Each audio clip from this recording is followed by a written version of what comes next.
अखंडमंडलाकारं व्याप्तं येन चराचरं तत्पदं दर्शितं येन तस्मै श्रीगुरुवे नमः।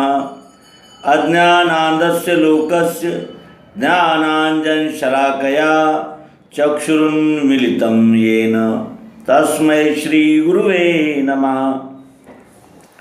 श्री सद्गुरु को साष्टांग दंडवत करते हुए अपने प्रिय पाठक मित्र आचार्य गुरुजनों का इस अंक में हार्दिक स्वागत करते हैं। 3 प्रश्न हैं और तीनों प्रश्न अत्यंत महत्वपूर्ण हैं। इसीलिए इस शंका समाधान के सत्र में हम इन 3 प्रश्नों का विचार करेंगे। पहला प्रश्न है कि ईश्वर कहीं नहीं है, ईश्वर केवल एक विचार है। ईश्वर केवल एक विचार है और यह एक प्रश्न के रूप में हमारे सामने है कि ईश्वर एक विचार है, ऐसा हमारे एक प्रिय यानी दार्शनिक मित्र का कहना है। तो उनकी बातों से इनकार करने का कोई कारण भी नहीं दिखता, क्योंकि ईश्वर तो एक विचार ही है। ईश्वर विचार है, ईश्वर कल्पना है, ईश्वर केवल एक भाव है या ईश्वर कोई सत्यता है। इस खोज पर जब हम अपनी तार्किक बुद्धि को लेकर निकलते हैं तो हमें ऐसा ध्यान में आता है कि ईश्वर विषयक बातें ही हमें प्राप्त होती है, ईश्वर का वास्तविक साक्षात्कार मिलता ही नहीं। कब तक? जब तक हम अपने मत पंथ संप्रदाय और अपने जिसे कहते हैं कि पूर्वाग्रह, इनसे जब तक ऊपर नहीं उठते तब तक ईश्वर का दर्शन बहुत दूर की बात है। ईश्वर के यानी दिशा में भी हम अग्रसर नहीं हो सकते, क्योंकि ईश्वर सबका अलग अलग नहीं हो सकता, उसके कानून सबके लिए अलग अलग हो ही नहीं सकते। अगर ऐसा है तो फिर वो ईश्वर नहीं हो सकता। ईश्वर उसे कहते हैं जिसका सब ईश्वरीय ऐश्वर्य उसी का है, उसी को ईश्वर कहते हैं। तो ऐसा ऐश्वर्य किसका है? क्या हम जो प्रतिमा स्थापन किए उसका है? क्या कोई चित्र लगाए हैं उसका है? या कोई धर्म ग्रंथ है उसका है? ये सारा ऐश्वर्य है किसका जिसको हम ईश्वर कहें?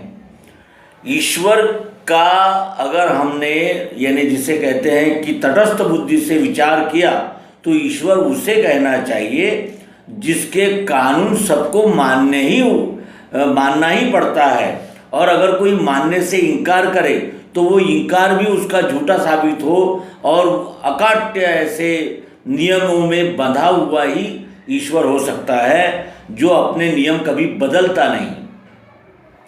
और संप्रदाय और मत पंथ, इस संप्रदाय में इसका निषेध है तो उस संप्रदाय में उसका निषेध है। अनेक संप्रदायों में जीव हिंसा का निषेध कहा जाता है। तो कई संप्रदाय ऐसे हैं कि उनके हर त्यौहार में या हर पर्व में जीव बलि की बिल्कुल आवश्यकता होती है, क्योंकि अगर वो जीव बलि नहीं देंगे तो वो ये मानते ही नहीं कि वो किसी पर्व को संपन्न कर रहे हैं। कहने का आशय यह है, विविध मत पंथों में जो विचारधाराएं हैं ये केवल कल्पनाएं हैं, मानिंदियां हैं, इनको ईश्वर नहीं कहा जा सकता। फिर ईश्वर कौन है कि जिसके बगैर इस सृष्टि की धारणा ही नहीं हो सकती? वो ईश्वर हो सकता है कि जिसके बगैर यानी अस्तित्व को ही खतरा हो जाए, ऐसा इसी को ईश्वर मानना चाहिए। तो ऐसे जो हम जिनके अभाव में ये सृष्टि ही अस्तित्व में नहीं रह सकती, ऐसे तत्व कौन कौन से है? ये भी विचार की ही बात है, ये भी विचार ही है। तो ऐसे तत्व तो ऐसा है कि हमें अन्न की आवश्यकता होती है, वो पृथ्वी देती है। हमें श्वास की आवश्यकता होती है, वो वायु देता है। हमें खाने के लिए यानी खाने के लिए स्वाद या रस की आवश्यकता होती है, वो हमें जीव देती है क्योंकि वो गीली रहती है यानी जल। और पृथ्वी, जल और अग्नि, अगर अग्नि न हो, अगर सूर्य का उदय ही न हो तो यहाँ के सारे पेड़ पौधे ये सब सड़ जाएंगे और हमें भी कीड़े लग जाएंगे, क्योंकि ऊर्जा और ऊष्मा की आवश्यकता होती ही है। और अगर ऊष्मा नहीं होगी तो फसलें भी सड़ेगी और वनस्पतियाँ भी सड़ेगी, यानी सब सड़ना शुरू हो जाएगा। और अगर उजाला ना हो, अग्नि ना हो, तेज ना हो, तो हमारी आंखें भी देखना बंद कर देगी, क्योंकि उजाले के सहारे से तो आंखें देख रही हैं। यानी अग्नि, पृथ्वी, जल, अग्नि, वायु और आकाश, ये पंच महाभूत ही है जो जिनके वजह से ये अस्तित्व है। जल केवल जीव में ही नहीं है, लार, मूत्र, वीर्य, पसीना, ये सब क्या है? ये जल के ही तो प्रकार है ना। और पृथ्वी केवल नाक में गंध ही बनकर नहीं बैठी है, तो हड्डियां भी हमारी पृथ्वी से ही बनी हैं, नाखून हमारे पृथ्वी से बने हैं। यानी ये पंच महाभूत, ये जो है पृथ्वी, जल, अग्नि, वायु, आकाश, यही संपूर्ण शरीर में कार्य कर रहे हैं। और इसलिए संपूर्ण शरीर में कार्य कर रहे हैं क्योंकि शरीर ही उसका बना हुआ है, उनसे ही ये शरीर बना है और एक से दूसरा अलग हो नहीं सकता। वायु से पृथ्वी अलग नहीं हो सकती, पृथ्वी से आकाश अलग नहीं हो सकता, आकाश से वायु अलग नहीं हो सकता। ये सब कॉम्बिनेशन है और इस कॉम्बिनेशन पर किसी का प्रभुत्व भी नहीं हो सकता, कोई राज भी नहीं कर सकता, कोई इनको मोड़ नहीं सकता, इनके कानूनों को तोड़ नहीं सकता, इनके बाहर जा नहीं सकता और ये नहीं कह सकता कि इनकी हमें आवश्यकता नहीं है। इससे ये सिद्ध होता है कि ये पंच महाभूत जो है ये ऐसे अंग है जो ईश्वरीय ही हो सकते हैं, वो किसी मानव द्वारा संचालित नहीं हो सकते। और ईश्वर, हमने पहले ही देखा कि ईश्वर उसे ही मानना पड़ेगा जो सबके लिए समान है। पृथ्वी क्या भेदभाव करती है? अग्नि, वायु, आकाश ये भेदभाव करते हैं? मनुष्य तो छोड़िए, लेकिन पेड़ पौधे भी इनके बगैर नहीं जी सकते, न पनप सकते हैं, न रह सकते हैं। तो कहने का आशय यही है कि क्या ये ईश्वर के अंग नहीं हो सकते? यही ईश्वर है जिस पर मनुष्य की कमांड नहीं हो सकती। उसके अनंतर मनुष्य के पास में जो यानी क्रिया शक्ति है जो सदैव बदलती रहती है। जो वस्तु अब अच्छी लग रही है, थोड़ी देर में ही वो कुछ ज़्यादा अच्छी नहीं लगती और थोड़े समय बाद वो बिल्कुल अच्छी नहीं लगती। ये क्या परिवर्तन हुआ, क्यों हुआ ऐसा? तो ये गति देने वाले ये तीन तत्व है इसके, सतोगुण, रजोगुण और तमोगुण। ये सतत चालना देते हैं और ये सभी में है। जो कुत्ता अब प्रेम से रोटी खा रहा था वही थोड़ी देर बाद वहाँ यानी आक्रमण कर रहा है और विचित्र हरकतें कर रहा है ना। ये हम देखते ही है। उसके अनंतर मनुष्य का भी है, एक पल में कैसा ये जो चक्र घूमता है यही क्रिया शक्ति है। ये पंच महाभूतों को चालना देने वाली ये सत्वगुण, रजोगुण, तमोगुण, ये त्रिगुणात्मक शक्ति क्रिया शक्ति है जिससे इसमें सतत परिवर्तन होते रहते हैं। गर्मी, सर्दी, बरसात, रात, दोपहर, दिन और फिर यानी कहने का आशय ये है कि ये सतत चक्र गति के रूप में घुमाने वाली शक्ति ये त्रिगुणात्मक है और ये सब में है और इसके बगैर भी का क्रिया हो नहीं सकती, क्योंकि अगर द्रव्य है और क्रिया नहीं है तो उसका यानी उसकी चालना भी नहीं मिल सकती और वो चल भी नहीं सकती कोई वस्तु। यानी कहने का आशय में गति आवश्यक होती है, ये त्रिगुण है। और ये तो हो गया दृश्य, दिखता है। लेकिन ये क्यों दिखता है? ये विश्व दिखता है क्यों दिखता है? इसका कारण क्या है? इसके पीछे कौन सी विशेष शक्ति कार्य कर रही है? तब मनुष्य के ध्यान में आता कि ये जो है वह दिख रहा है और कैसा, तो प्रिय रूप से दिख रहा है। हर चीज प्रिय ही दिख रही है। कोई भी वस्तु की ओर हम देखते हैं तो वो प्रिय ही लगती है। ऐसी कोई वस्तु ही नहीं है इस विश्व में जो अप्रिय हो। हमें अप्रिय हो लेकिन दूसरे को प्रिय हो, लेकिन प्रियत्व उसका हटता ही नहीं। कण कण से लेकर ओत प्रोत जहाँ कहीं हम देखते हैं उस प्रियत्व का ही नज़ारा हमें नजर आता है और वो प्रियत्व ही अस्तित्व रूप से हमें दृष्टिगोचर होता है। यानी जो दिख रहा है वो क्यों, तो प्रियत्व की वजह से। अच्छा, ये जो दिख रहा है और ये जो प्रियत्व है, ये दोनों अलग अलग नहीं हो सकते। वस्तु ही प्रिय है, वस्तु ही प्रिय है, और प्रिय है तो दिख रही है, जो दिख नहीं रही है वो प्रिय भी नहीं है। जो दिख रही है वही प्रिय है, और जो प्रिय है वही दिख रही है। यानी प्रियत्व और वस्तु अलग अलग है नहीं, दोनों एक ही है। तो तीसरा भाव ये मानना पड़ता है कि ये दोनों भाव जो है वो तीसरे नाम भाव में सम्मिलित हो जाते हैं। प्रत्येक वस्तु को नाम होता है। जैसे इस वस्तु का नाम यहाँ चश्मा है, तो चश्मा कहते ही ये इसका रंग, रूप, आकार, प्रकार ये सब आ गया, और उसमें प्रियत्व जो है देखने का वो भी उसमें आ गया।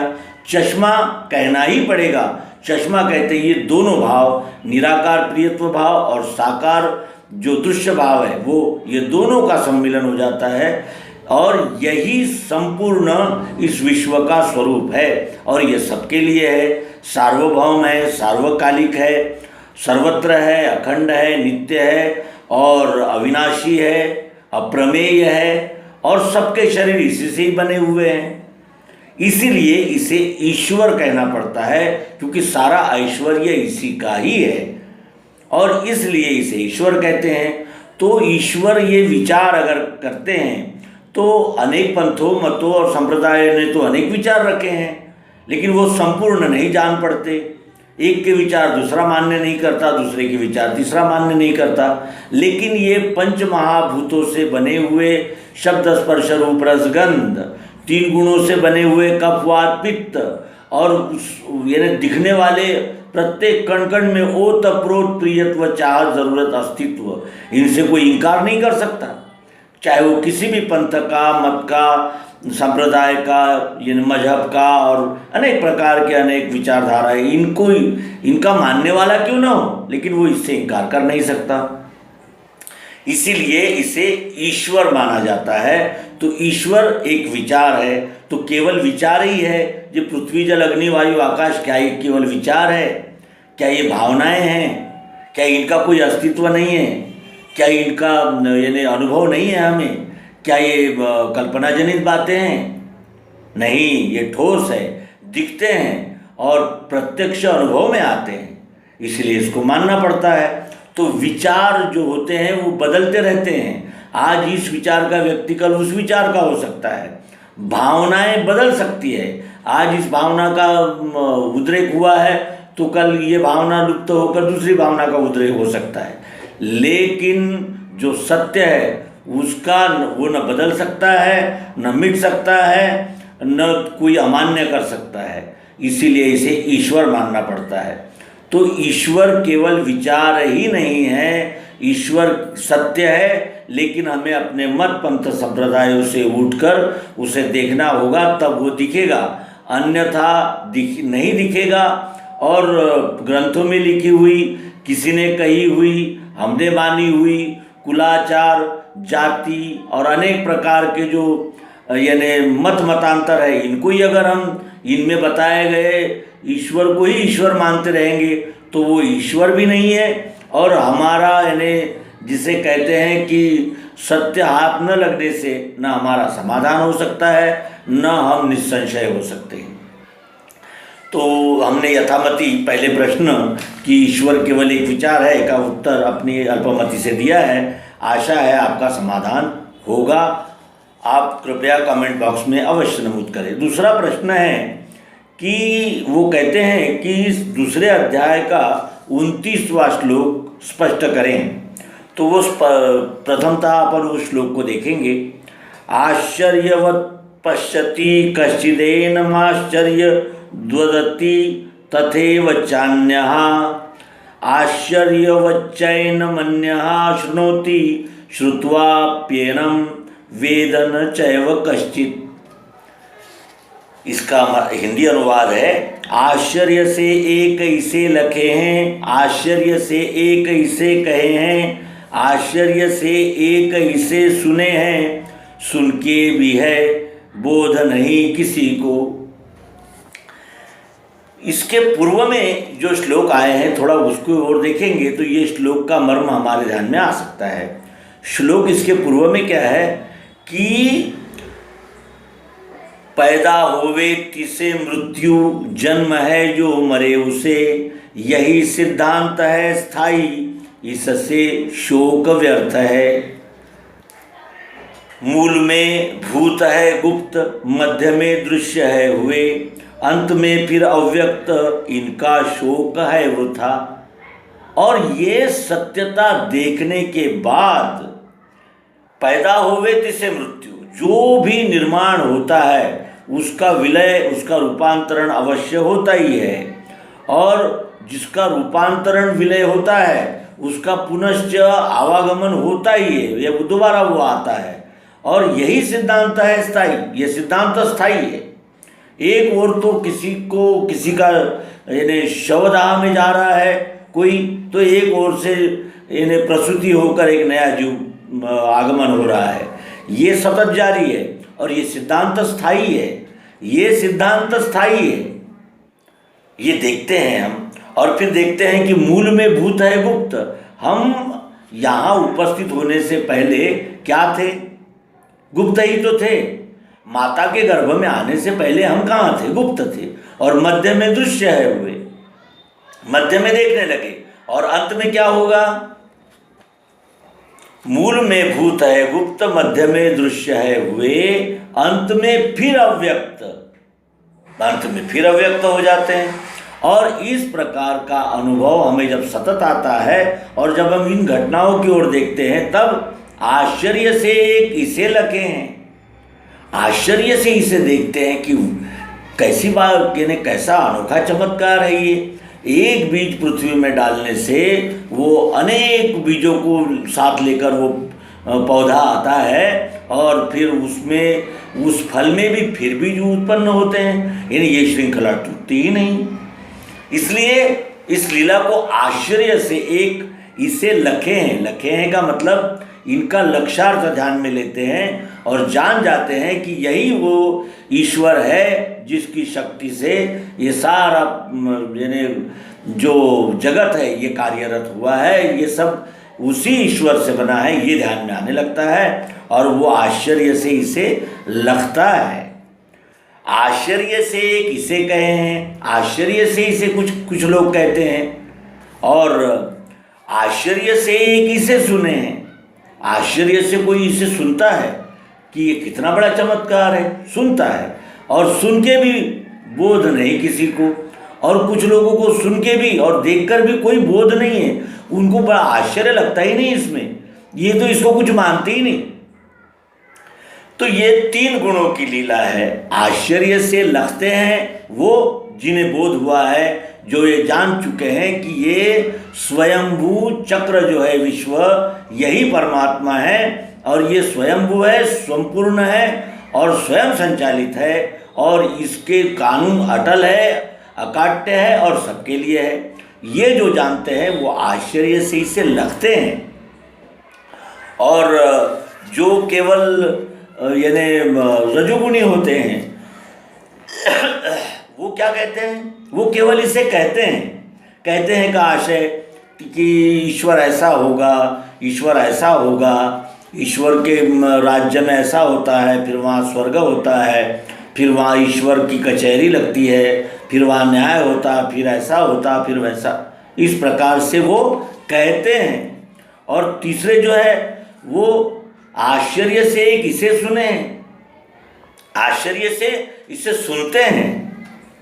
ऐसा इतना बड़ा चमत्कार ऐसा हुआ, यानी यकायक भूकंप हो गया और उस पर हम कुछ नहीं कर सके, कहीं ज्वालामुखी फूट गया। आश्चर्य से एक इसे सुनते हैं, लेकिन सुनकर भी बोध नहीं किसी को, क्योंकि तमोगुणी बुद्धि जो है वो मद, प्रमाद और जिसे कहते हैं कि अज्ञान में रहने से उसको बोध ही नहीं होता, और वो सुन के भी बोध नहीं किसी को। ऐसे लोगों को सुनकर भी बोध नहीं होता है। ये इस श्लोक का मतितार्थ है। और इसके पूर्व में जो निवेदन किया वो उसी के संदर्भ में आप ध्यान से अगर सुनेंगे तो आपके इस प्रश्न का पूर्ण उत्तर आपके समझ में आ जाएगा। आइए अब तीसरे प्रश्न की ओर चले। तीसरा प्रश्न है कि दूसरे 7वें अध्याय का 19वां श्लोक है। वो श्लोक क्या है? बहुना जन्मनामन्ते ज्ञानवान् मां प्रपद्यते वासुदेवः सर्वमिति स महात्मा सुदुर्लभः। ज्ञानी अनेक जन्मों के यत्न से मुझको भजे, वासुदेव विश्व ही है सो महात्मा क्वचित कहीं। ज्ञानी अनेक जन्मों के यत्न से मुझको भजे, इसका क्या तात्पर्य होना चाहिए, क्या आशय होगा ये कहने का? ज्ञानी अनेक जन्मों के यत्न से मुझको भजे। आहार निद्रा भय मैथुन इस पशु तुल्य वृत्ति से जो ऊपर उठता है वो कामना प्रधान होता है, उसे मनुष्य कहते हैं। और जिन कामनाओं को जो नियंत्रित करके उससे ऊपर उठा उसे क्या कहते हैं? पशु, यानी कहते हैं नर कहते हैं। और नर को ही ये प्रश्न उठते हैं, और नर तक पहुंचने के लिए मैंने श्रुति स्मृति शास्त्र पुराण आदि है पढ़े। ये कौन पढ़ता है? सामान्य लोगों को तो इसकी आवश्यकता ही नहीं है। वो कहते हैं कि हमें क्या आवश्यकता है इन सारी बातों की, भाई हम तो कमाते हैं, खाते हैं, आहार निद्रा, खाते हैं, सोते हैं। भय यानी हमें अपना जिनसे भय रहता है उससे हम सावधान रहते हैं। और मैथुन जो मन में विकार आता है तो हम यौन क्रीड़ा रति क्रीड़ा मैथुन करते हैं, बस समाप्त। और क्या चाहिए हमें? तो इसमें भी कई जन्म निकल जाते हैं। फिर इससे जब ऊपर उठते हैं तो कामना प्रधान आ जाते हैं, हम मन में बैठ जाते, इन्हें मन के द्वारा कार्य करने लगते हैं। पशु तुल्य जीवन से उठते हैं ऊपर और कामना पूर्ति में लग जाते हैं। ये मनुष्य है, उसमें भी कई जन्म हमारे चले जाते हैं। और फिर उससे जब उपराम होते हैं तो हमें यानी धर्म क्या है और ईश्वर क्या है, सृष्टि क्या है, प्रकृति क्या है, इस प्रकार के जब प्रश्न उठने लगते हैं तो हम पंथ मत संप्रदाय की ओर दौड़ने लगते हैं कि इनसे हमें हमारी यानी जिज्ञासाओं का यानी समाधान मिल जाएगा। लेकिन वहाँ भी केवल हमें बातें मिलती है और उपासनाओं के अनेक प्रकार मिलते हैं। आप उपवास कीजिए, तीर्थ कीजिए, इनका सुनिए, उनका सुनिए, ये ग्रंथ में लिखा है, ये मानिए, वो मानिए। उसमें भी कई जन्म चले जाते हैं हमारे। और उसके बाद हमें ये ध्यान में आने लगता है कि जो हमने सुना है, जो पढ़ा है, उसका प्रत्यक्षीकरण हमें कौन करा सकता है। इस दिशा में जब हमें जागृति आती है तब सद्गुरु की मुलाकात और तब इस विश्वरूप परमात्मा से हमारी भेंट जान पहचान। लेकिन उससे भी पूर्व अगर हम देखें तो क्या जीव केवल मनुष्य ही है? पेड़ पौधे जीव नहीं है? पानी से निकलने वाले जो जलचर है क्या वो जीव नहीं है? अंडे से निकलने वाले पक्षी है क्या वो जीव नहीं है? और ये जारज खानी जो है, जो माता के पेट से गर्भ पूरा तैयार होके आते हैं, क्या ये जीव नहीं है? इसमें घोड़ा, गाय, बकरी, इसमें भी कितने जन्म हैं। इसीलिए वो भगवान श्री कृष्ण जी अर्जुन को कहते हैं कि ज्ञानी अनेक जन्मों के यत्न से मुझको भजे। अनेक जन्म के प्रयत्न करता है वो, तब वो यानी इस क्रम से वो ऊपर आता है और फिर उसको जिज्ञासा होती है, वो ज्ञान प्राप्त करता है और तब कहीं उसको सद्गुरु की मुलाकात होकर तत्व विज्ञान, तत्व दर्शन होता है। उसके बाद वासुदेव विश्व ही है सो महात्मा क्वचित कहीं। ऐसा महात्मा क्वचित कहीं मिलता है जो इस विश्व को ही वासुदेव जानता है। ये इस श्लोक का भावार्थ है। ये कहते हुए इस अंक को विराम देंगे। आप सभी से प्रार्थना है कि आपका सहयोग ऐसे ही बना रहेगा और हम पर आपकी कृपा छाया इसी तरह रहेगी। ये विचार यदि आपके विवेक बुद्धि को जचते हैं, योग्य हैं, तो आप इन विचारों का प्रचार प्रसार शेयर के द्वारा शेयर करके कर सकते हैं। अपने मित्रों को भी इस यूट्यूब चैनल के साथ जोड़कर आप भी अपने साथ औरों को भी अध्यात्म विज्ञान के मार्ग में अग्रसर करते हुए आपण तरुणी दुजा तारावे, खुद भी तरिए, औरों को भी साथ लेकर चलिए और सब मिलकर हम अध्यात्म विज्ञान की महायात्रा पर जाएं और ये विश्व ही परमात्मा है, ये बोध अंतःकरण में धारण करके स्थायी समाधान के अधिकारी हो। इस शुभकामनाओं के साथ नर्मदे हर, सद्गुरु भगवान की जय।